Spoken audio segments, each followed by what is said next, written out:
सफलता हमेशा अच्छे विचारों से आती है। अच्छे विचार अच्छे लोगों के संपर्क में आते हैं। मुझे बहुत गर्व है कि मेरे प्यारे विद्यार्थी सभी मेरे संपर्क में हैं। सुप्रभात विद्यार्थियों, हिंदी की कक्षा में आपका स्वागत है। विद्यार्थियों, मैंने आपको अपने पिछले वीडियो में समृद्धि पाठ के लेखक श्री राम शर्मा और उसके मुख्य पात्र और पाठ के सार के बारे में जानकारी दी थी, जिससे हमें स्पष्ट हो गया था कि समृद्धि जो कहानी है, जिसमें लेखक ने अपने जीवन की घटना का वर्णन हमारे समक्ष किया है कि किस प्रकार बाल सुलभ अवस्था में परिस्थितियों में किस प्रकार उन्होंने अपने जीवन की घटना का वर्णन हमारे सामने प्रकट किया है। लेखक ने पूरे प्रकरण के अंत में इस पूरी घटना की रोचकता, गंभीरता और भय का क्रम कम से कम शब्दों में वर्णन करने का प्रयास किया था।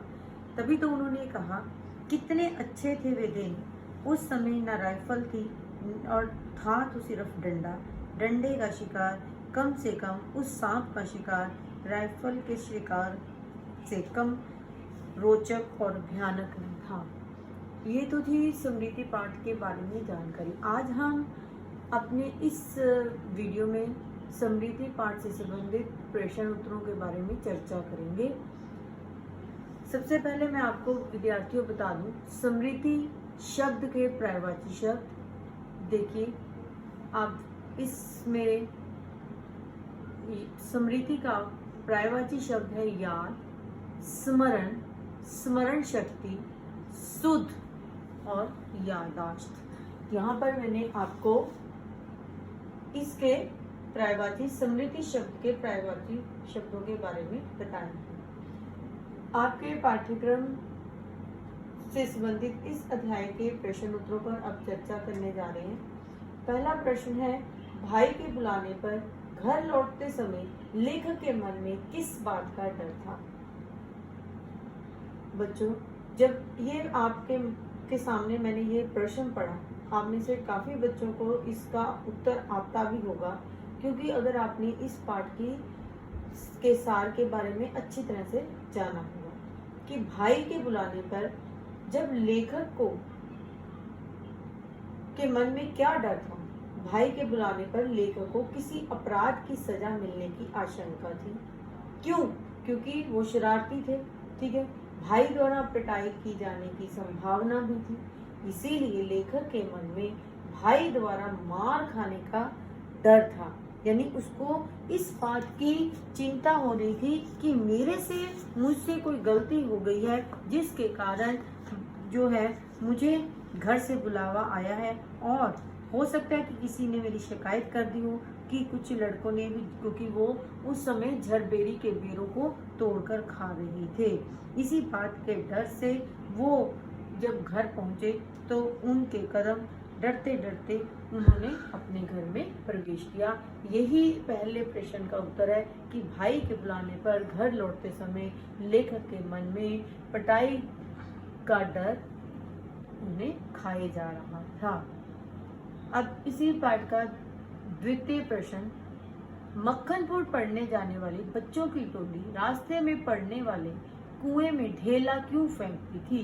क्या कारण था कि वो उस कुएं में पत्थर, ढेला यानी कि पत्थर फेंकती थी? बच्चों की टोली अपनी बाल सुलभ चंचलताओं के कार्य लिए प्रसिद्ध थी। यह पूरी वानर टोली थी जो रास्ते में पड़ने वाले कुएं में ढेला फेंककर सांप के क्रोधपूर्ण फुसकार पर कहे लगाती थी। यानी कि बहुत हंसते थे, मजा आता था उनको ये सब करके। पहले दिन कुएं में ढेला फेंकने से वह चकित यानी आश्चर्य और भयभीत हुए। मतलब पहले दिन उनके मन में ये डर था कि कहीं इसका नतीजा, हमें परिणाम जो है बुरा ना मिले। परंतु इसके बाद यह उनकी नियमित दिनचर्या बन गई। यानी कि उनको ये आदत हो गई कि वो हर रोज वहां से निकलते समय उस कुएं में पत्थर जरूर फेंका करते थे। उनको यह सब करने में बहुत मजा आता था। गांव से मक्खनपुर जाते और मक्खनपुर से लौटते समय कुएं में ढेला फेंकना इस टोली की रोजाना की आदत सी हो गई थी। शाम से फुसकार करवा लेना बच्चे बहुत बड़ा कार्य समझने लगे थे। यही कारण है कि वो उन्हें मजा आता था कि अगर वो ऐसा करेंगे उनकी शरारतें इससे स्पष्ट होती थी कि सभी बच्चे जब मिलकर निकलते हैं तो कोई ना कोई शरारत उन्हें सूझ ही जाती थी। ठीक है, अब इसी पाठ का तृतीय जो प्रश्न है वो देखिए, सांप ने फुसकार मारी या नहीं, ढेला उसे लगा या नहीं, यह बात अब तक स्मरण नहीं।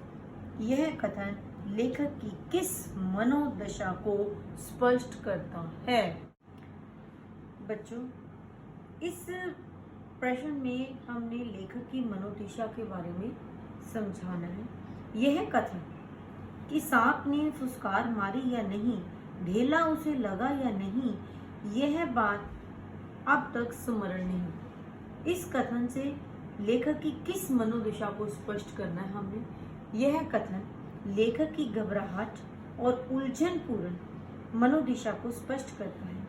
कुएं के पास से गुजरते हुए नियमित आदत के अनुसार, नियमित आदत के अनुसार मतलब हर रोज की आदत के अनुसार, सांप की फुसकार सुनने के लिए जैसे ही उसने एक हाथ से टोपी उतारते हुए उछलकर सांप पर ढेला फेंका, वैसे ही टोपी के नीचे रखी 3 चिट्ठियां चक्कर खाती हुई कुएं में जा गिरी।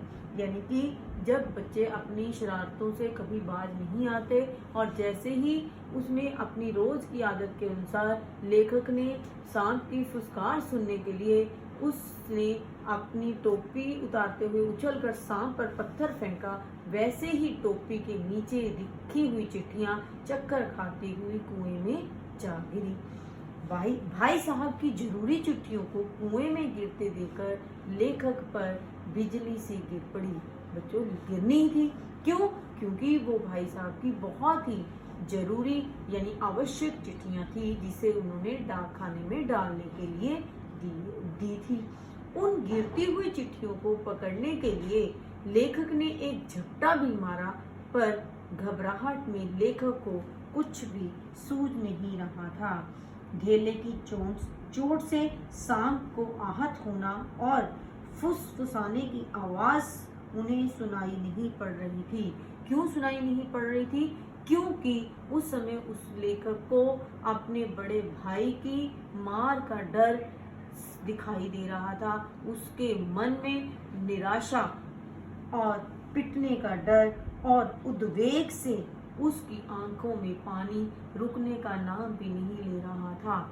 इस कथन से ये स्पष्ट हो जाता है कि बच्चे जब कोई गलती अचानक हो जाती है, शरारत करते करते हुए, तो उसे अपने बड़ों से डांट खाने का डर उन्हें सताता रहता है और उसकी जो हंसी वो सारी की सारी निराशा के बीच में बदल जाती है। ठीक है विद्यार्थियों, ये मैंने आपको तृतीय प्रश्न के बारे में जानकारी दी। अब मैं इसी से संबंधित आपको जो मैंने पहला, द्वितीय और तीसरा आंसर मतलब उत्तर आपको समझाया, इसी से संबंधित आपका मिलता जुलता प्रश्न है जो चतुर्थ है कि किन कारणों से लेखक ने चिट्ठियों को कुएं से निकालने का निर्णय लिया। अब ये उत्तर जो है इसी से संबंधित होगा, यानी कि आपने जो अभी तक मैंने उत्तर समझाए। देखिए, चिट्ठियों के कुएं में गिर जाने से लेखक के सामने सबसे बड़ी समस्या उत्पन्न हुई कि यदि उन्होंने यह बात अपने बड़े भाई को बता दी तो उसकी खूब पिटाई होगी, क्योंकि उसे पता था कि मैंने शरारत की है, मेरी शरारत की वजह से मैंने आवश्यक चिट्ठियां जो है कुएं में गिरा दी हैं। यदि नहीं बताएंगे तो वे अपराध बोध से ग्रस्त हो जाएंगे। अपराध बोध से ग्रस्त हो जाएंगे का मतलब यानी कि उन्हें सारा जीवन अपने मन में ये बोझ लगा रहेगा कि मैंने जीवन में गलत काम किया था। लेखक वास्तव में झूठ नहीं बोलना चाहते थे, इसलिए लेखक ने खतरे को आमंत्रित कर चिट्ठियों को कुएं से निकाल लेने का निर्णय लिया था।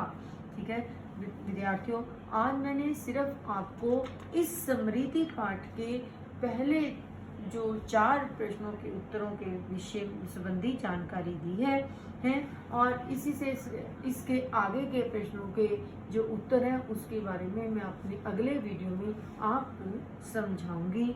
एक किताब की तरह हूँ, कितनी भी पुरानी हो जाए पर उसके अल्फाज नहीं बदलेंगे। कभी याद आए तो पन्ने पलट कर देखना, हम आज जैसे हैं कल भी वैसे ही मिलेंगे। घर रहें, सुरक्षित रहें। धन्यवाद।